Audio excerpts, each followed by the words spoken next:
Okay, so we'll start with nephrotic syndrome. I'll try to make it as simple as possible and stick to the basics. Obviously, if you're a medical doctor, you might need other sources and textbooks to expound on whatever I'm going to start with, but this should be enough to make you a safe doctor at least. And as I'm big on basics, this should be a good start for you.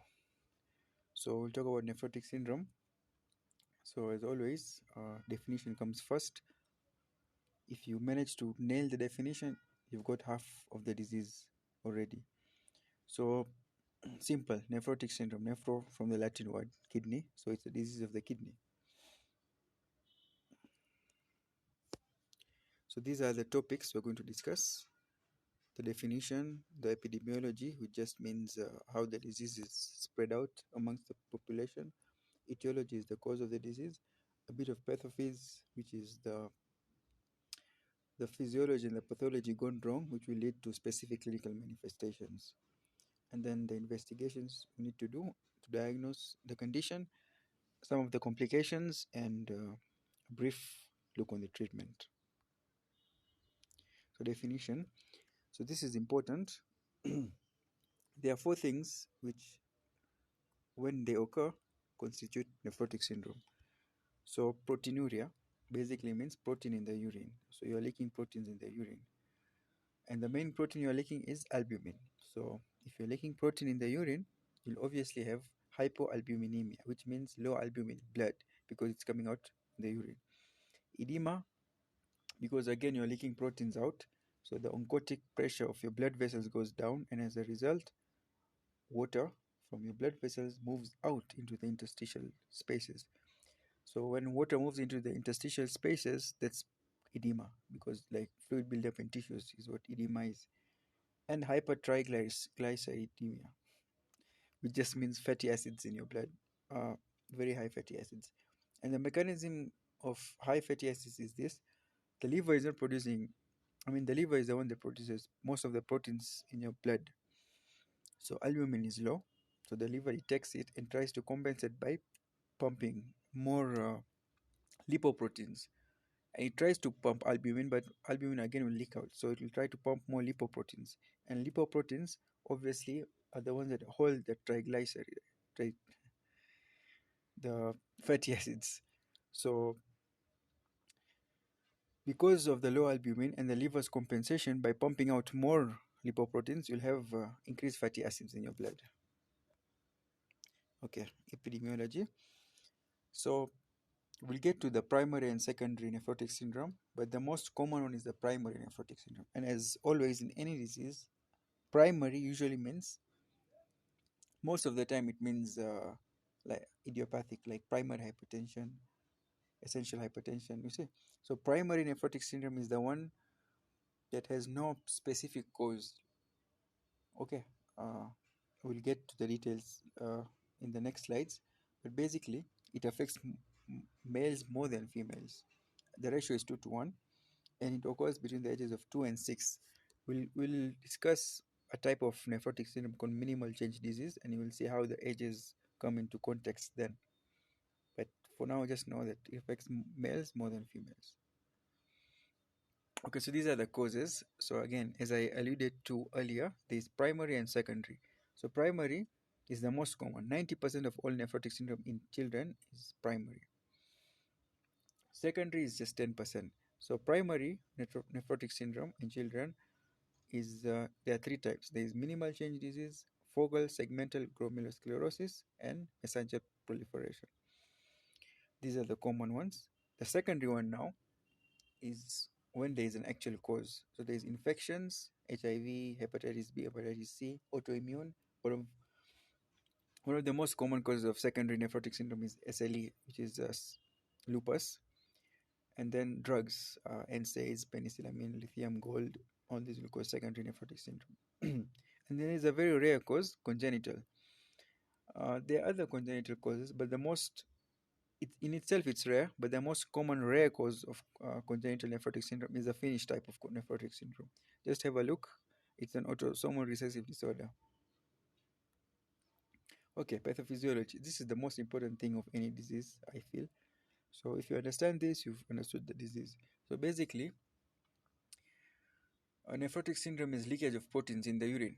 How will the proteins come out of the urine? Through the glomerular capillaries. The capillaries, the walls are not as strong, as impermeable as they're supposed to be because of various reasons, and that's why protein leaks out. So one of the mechanisms of the strong impermeable wall is podocytes. Podocytes are cells which just cover the capillary walls, and they interlink with each other like fingers, the way fingers interlink with each other to provide a barrier. So when something affects the podocytes, it will affect that barrier, so things will leak out. So in minimal change disease, the podocytes have a glycoproteins on the surface, so which, because of the negative charge, it will repel anions. So that's how it will stop anions from filtering through. But when you lose that glycoprotein, that negatively charged glycoprotein, the ions will start filtering through. So it's the most subtle form of nephrotic syndrome.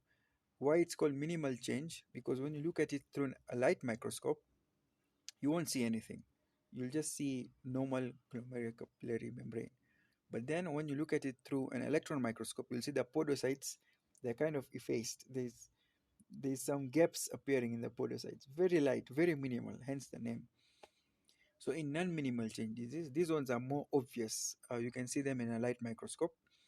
So here the podocytes themselves undergo mutation. The podocyte proteins, like podocin, one of the podocyte proteins, undergoes mutation. So the structure of the podocyte changes, making it even more permeable than in minimal change disease. So examples of non-minimal change diseases I've alluded to is the mesangial proliferation, focal segmental glomerulosclerosis, and all the other secondary ones are non-minimal change disease. Okay, so clinical manifestations. Now you've known the pathophysiology, you're looking at proteins. So the clinical manifestation should be easy. Edema, obviously, low oncotic pressure.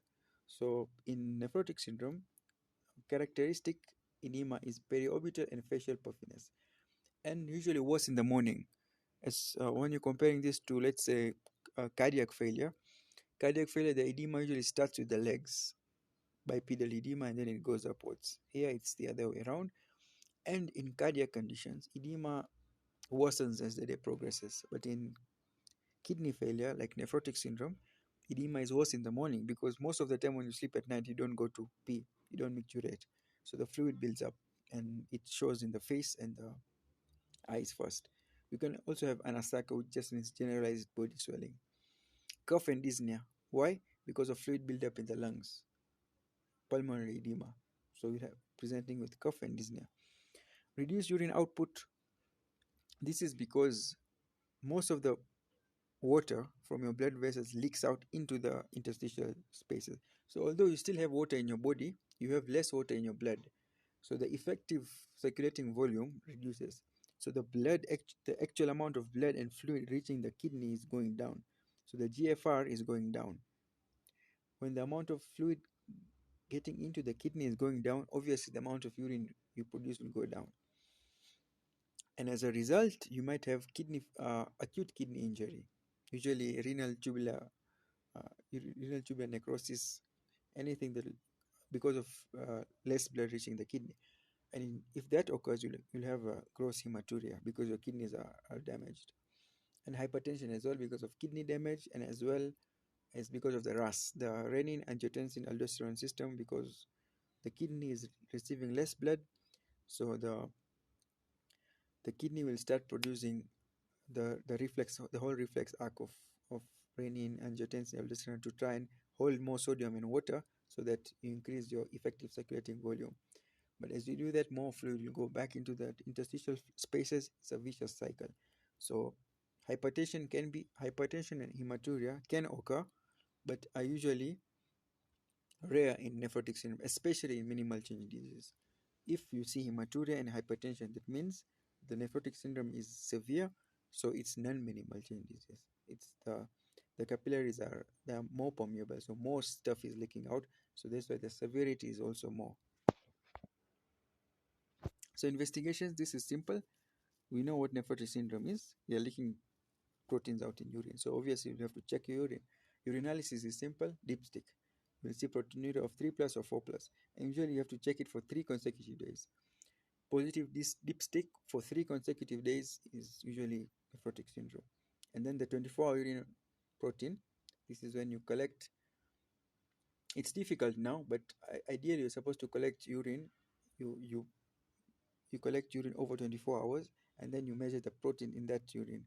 So in children, in pediatrics, uh, we use this cutoff of 1 gram per meter squared per day, and usually in adults is 3 to 3.5 grams per day. If you reach those levels of proteinuria, it means you have nephrotic syndrome. The easier way is the spot urine to protein creatine ratio. Whatever urine you produce, you just check for the protein creatine ratio. If it's more than 2, that's nephrotic syndrome. If it should be less, the ideal amount should be less than 0.2. If it's between 0.2 to 2, it's still proteinuria, but not nephrotic range. More than 2, diagnostic of proteinuria. And then blood investigation, obviously, low albumin, less than 2.5 milligram per deciliter. Cholesterol levels will be high because of the triglycerides, so more than 250 milligrams per deciliter of cholesterol. The CBC in any patient, CBC should be and UEC should be one of the baseline tests. The reason we are doing CBC in nephrotic syndrome is because, as we will see later in the complications, a patient with nephrotic syndrome is likely to have frequent infections. So his white blood cells might be high. UECs, because nephrotic syndrome, as we've discussed, can lead to kidney failure. And if there's kidney failure, the UECs will show high creatinine, high urea. Imaging, the kidney urea blood ultrasound. Sorry, kidney ureter blood ultrasound. Uh, it could be because one of the differentials of nephrotic syndrome is any type of kidney injury. So hydronephrosis could cause similar symptoms to nephrotic syndrome. So this will rule out. And also in nephrotic syndrome, prolonged nephrotic syndrome, you'll have reduced size of the kidneys, which will be seen in the KUB ultrasound. And then renal biopsy is one of the final things you do to make the actual diagnosis of the type of nephrotic syndrome. You don't do renal biopsy for minimal change disease. There are specific indications for renal biopsy. We'll look at it in the next slide.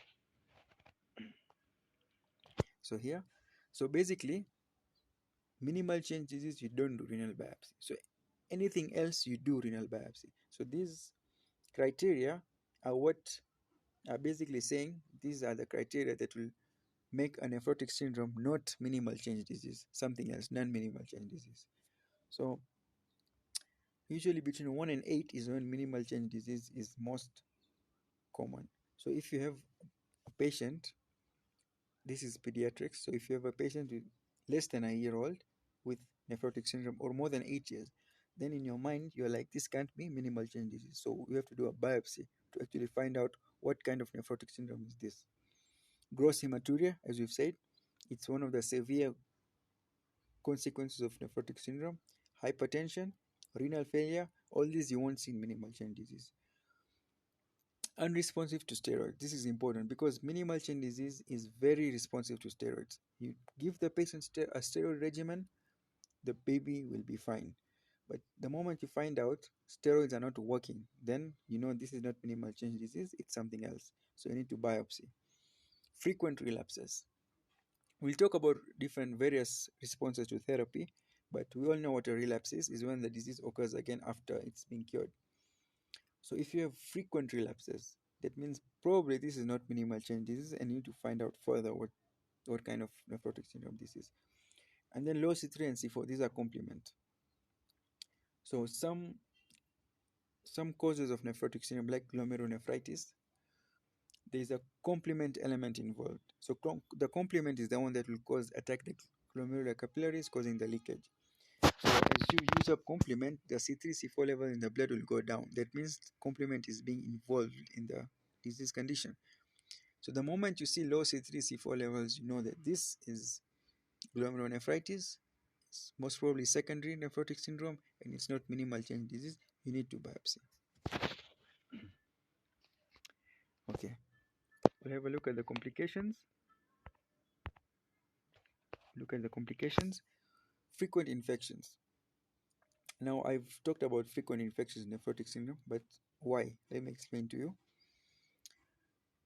As you're leaking out albumin because of the capillaries of the kidneys are not as permeable as they should be, not as impermeable, my apologies, as they should be. So you're leaking out albumin, but there are also other proteins in the blood that you're leaking out. Example, immunoglobulins. You're also leaking out immunoglobulins, and immunoglobulins are protective against infections, mostly against encapsulated bacteria. So the most common infection that these babies will get is the infections caused by encapsulated bacteria, like strep pneumo, Haemophilus influenza, Neisseria gonorrhea, Salmonella. So usually these babies need vaccinations, the pneumococcal vaccine, the meningococcal vaccine, prophylactic vaccination because of the tendency to lose immunoglobulins in the urine. The other proteins that the kidneys will lose is antithrombin 3. Now, antithrombin 3, as the name suggests, counteracts the effects of thrombin. So, thrombin causes clotting. So, if you lose the inhibitor of thrombin, which is antithrombin 3, your blood will be hypercoagulable. So, these patients can present with various clots, thrombi, emboli, arterial thrombosis, venous thrombosis. So, it can lead predisposed to various different conditions like strokes, coronary artery disease, acute coronary syndrome. So basically, these patients are hypercoagulable. Cardiovascular disease, again, this is partly because of the coagulopathies. You have coronary artery disease, partly because of the hypertension, which will weaken the heart. Kidney failure, we've alluded to it because less fluid is reaching the kidney, so the kidney will undergo ischemic necrosis. Hypovolemic shock, again, because most of the fluid is going into your tissues, not in the blood where it's supposed to be. So you have hypovolemia. Growth retardation and malnutrition because you're losing proteins. You need proteins to grow. So treatment is in any disease, there is supportive and there is definitive treatment. Supportive, start with simple things that you can do. Diet salt restriction. Why salt? Because of the already your renin, angiotensin, aldosterone system is hyperactive and it's retaining sodium. So you give more sodium, you give more salt, you will start retaining more water, and that water will go back to the tissues. So it's a vicious cycle that will repeat. And high protein diet because you're losing protein. So it's obvious you have to give a high protein diet. And then diuretics. You have fluid in your body, you need to let that fluid get out. So furosemide, spironolactone, hydrochlorothiazide, any diuretic you can think of, you give the babies. Definitive, steroids. Steroids is the standard regimen for nephrotic syndrome. This is a bit detailed. There is initial therapy and then there's the maintenance of alternate day. So initial therapy, you give prednisolone 2 milligrams per kilogram per day, divided into 3 or 4 doses for 6 weeks, and then alternate day prednisolone for 1.5 milligrams, 1 dose for 6 weeks. Basically, it's a 12-week therapy of steroids. Let's keep it simple, 12-week therapy of steroids. Okay, now you've given steroids. Now, there are various ways the patient will respond. The patient can either get into remission, which means the patient is cured. So, what does remission actually mean for a patient with nephrotic syndrome? You do urinalysis, you finish your 12 weeks of steroids, and then you do the urinalysis. It's clear, no proteins for 3 consecutive days. You've measured your urine protein with a 24-hour thing, no protein, no edema. That means the patient is in remission. Now, the other the other side of response to therapy is relapse. That means the patient was cured, the patient underwent remission, but then nephrotic syndrome occurred again. So what does that mean? Return of edema, simple. The symptomatic return of nephrotic syndrome. Urinalysis, again, protein in urine for 3 consecutive days. That means it's back. So relapse, there are different types of relapse. There's frequent, infrequent. Frequent relapses are more than 4, more or equal to 4 in a year. Infrequent relapses are less than 3 or equal to 3 in a year. And then there's this of steroid dependent nephrotic syndrome. That means basically the 12 week of steroids, what's ideally supposed to happen, you give him 12 weeks of steroids. After the 12 weeks, the baby is cured. No nephrotic syndrome, no edema, no protein in the urine, cured. Steroid dependent nephrotic syndrome means the steroids are working while you're giving them. But the moment you stop steroids, nephrotic syndrome comes again. That means you're dependent on steroids. So the criteria for making that diagnosis is more than 2 consecutive relapses during the alternate day therapy or within 14 days of completion of treatment. Now, just a quick look at steroid-resistant nephrotic syndrome. As I said, minimal changes is very responsive to steroids, but there are some kinds of nephrotic syndrome where steroids won't work. So you have done your initial therapy of 12 weeks, it's failed. So then there is the methylprednisolone pulse therapy, where you give injections of methylprednisolone, 30 milligrams per kg, every alternate day, 3 or 4 doses. Okay, that's the second line treatment. If that doesn't work, then you go to other immunomodulators, which will basically tune down your immune system. So cyclophosphamide, cyclosporin, tacrolimus, rituximab, which is the monoclonal antibody, anti-CD20. All these are immunomodulators. They have their own side effects. It's a bit rough, usually affecting the bone marrow. So you need continuous monitoring. So that's it for nephrotic syndrome.